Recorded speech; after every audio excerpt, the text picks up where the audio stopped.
Slow market. The cherry blossom geyser is no longer here. Why are we fighting Sakura though?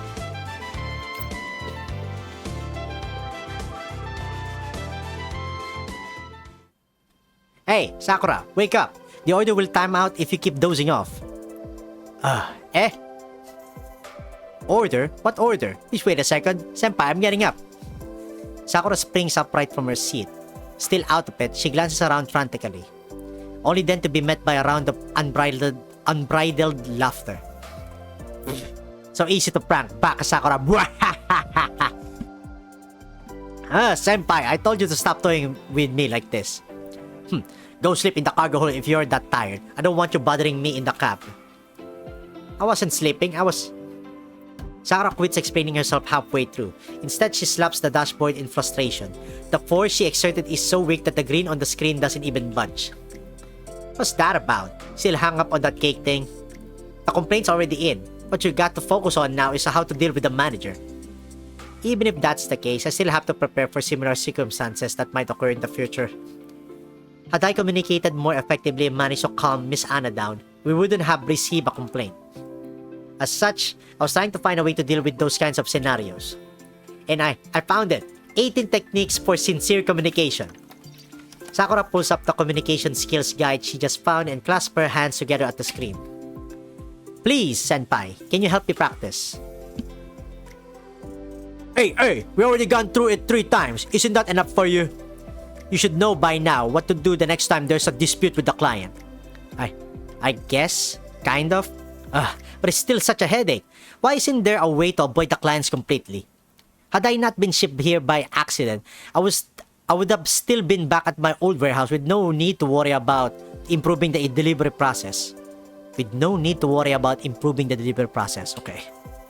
Speaking of which, we need to do something to mitigate all the potential damages the bumps during transportation might cause. First, the packaging process, then the vehicle suspension, and so on. Upgrades? I don't mind that at all. But we also need to take the cost and the company's packaging standards into consideration. A small transport tool on board the vehicle would also be convenient. That way, I can switch to a more mobile delivery method when there's a traffic jam and avoid the dark alleys while at it. If we are going to do that, I also need to download the map of the satellite city in case I need to make deliveries without Senpai. The list of things to do just keeps growing, Sakura clutches her head with both hands, then dives straight into more and more grievances, clearly in a mood to ramble all night. Wait, stop! Didn't you say you come to Molnia to clear your mind? Now look at you worrying about this and that. Even the managers don't worry as much as you. Right, the managers. I wonder what happened to the proposal I submitted. I haven't heard anything about it since. Well, as your senpai, here's a tip for you. The world's not going to fall apart just because you started working less. That proposal you spent several nights writing, I say it took the manager a minute tops to skim through it. Do you really think they care about changing things for the better? Give yourself some breathing room, okay? Hard work can make up for certain shortcomings, sure. And you definitely have some shortcomings to make up for it. But the work you put up so far is passable. Let's call it that. And while the words used are not exactly pleasant, judging from the cartoon face on the screen, that's all that the navigation system can come up with to comport Sakura. Alas, Sakura does not hear any of it. Her own inner thoughts have drowned out any noise from the outside. Right, I came here to relax, didn't I? But it's been so long since I actually relaxed myself. How did it come to this? I told myself it's all for the sake of finding the commander. But after all these years, is this really the kind of life I want? Nope. Take your sweet time to ponder on that. I'm going to rush now. We need to get up early for deliveries tomorrow. I suggest you go into hibernation soon too. Instead of worrying about everything, get some good rest. Deliver more packages, then use the paycheck to upgrade your neural cloud. I only have so much patience for an idiot of a party before it gets on my nerves. The Makari receives no response. Before long, the glow of the dashboard slowly fades while the warm yellow lights stay on. Sakura sits in the shadows of the cabin, where the light cannot reach. What was I even fighting for? Oh, what the hell? 50? Oh, it's a preset. Mandatory. 1-on-1, okay. Okay. Training. fighting, resting. The whole reason you left Griffin in the first place was because you got sick of that repetitious lifestyle. Now we got ever-increasing assignments and new challenges to handle each day. Isn't that what you wanted? Or at least I want to. But things are so busy now that I can barely catch my breath. Whoa. Wait, is this a segment 6? So many. Okay.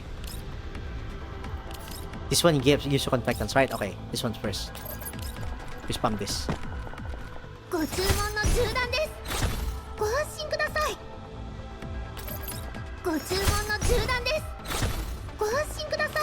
That's some nice voice.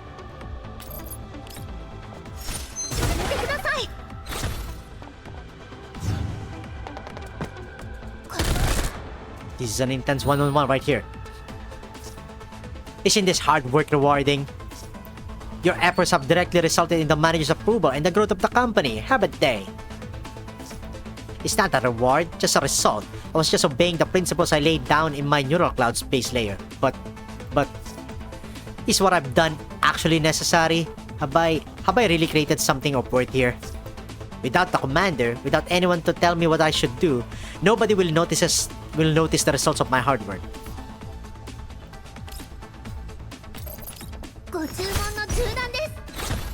I like this mid-battle combat dialogue. Or mid-battle dialogue.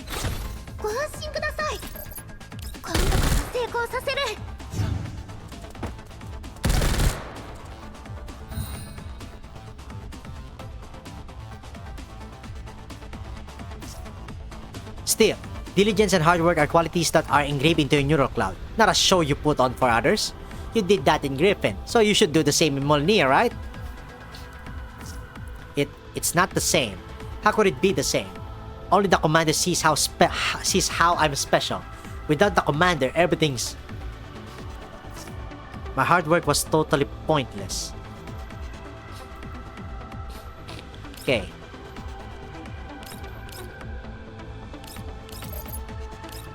Okay.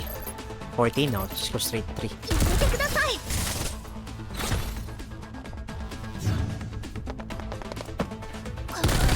Wait, there's a box there. What the? Wait. There's a box there. Is that standard? Oh! That's a standard thing. I got the box. Hey. It's just lying there. Bye-bye.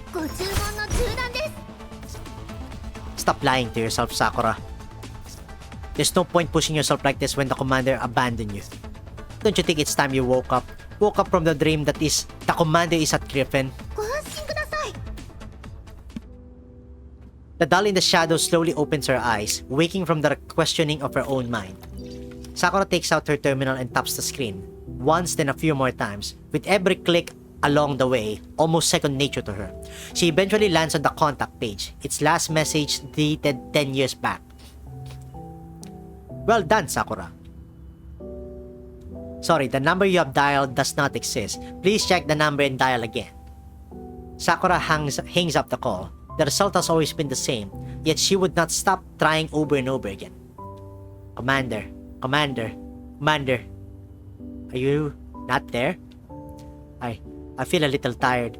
No matter how hard I try, life seems so endlessly busy, with no change in sight.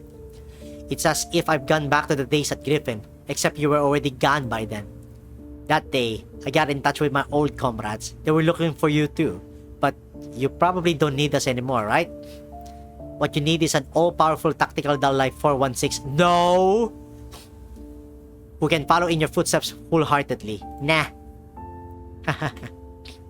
What am I even talking about? How can I blame the commander? It was always me, hesitating, unable to make up my mind. All my achievements and efforts are meaningless without the commander. So why shouldn't I take a little break and make things easier for myself? Maybe then, Senpai will stop mocking me for my futile efforts. I can even use the extra time to focus on looking for the commander. Maybe it will even reunite sooner that way. How did such an obvious fact escape me until now? No wonder Senpai keeps calling me an idiot. Sakura turns to glance at the dashboard. The indicator lights blink slowly. Her murmuring clearly hasn't disturbed the navigation system. Sakura turns back and places her hand on the light switch. Click, the lights go out. Sakura is destined to endure this long night all by herself.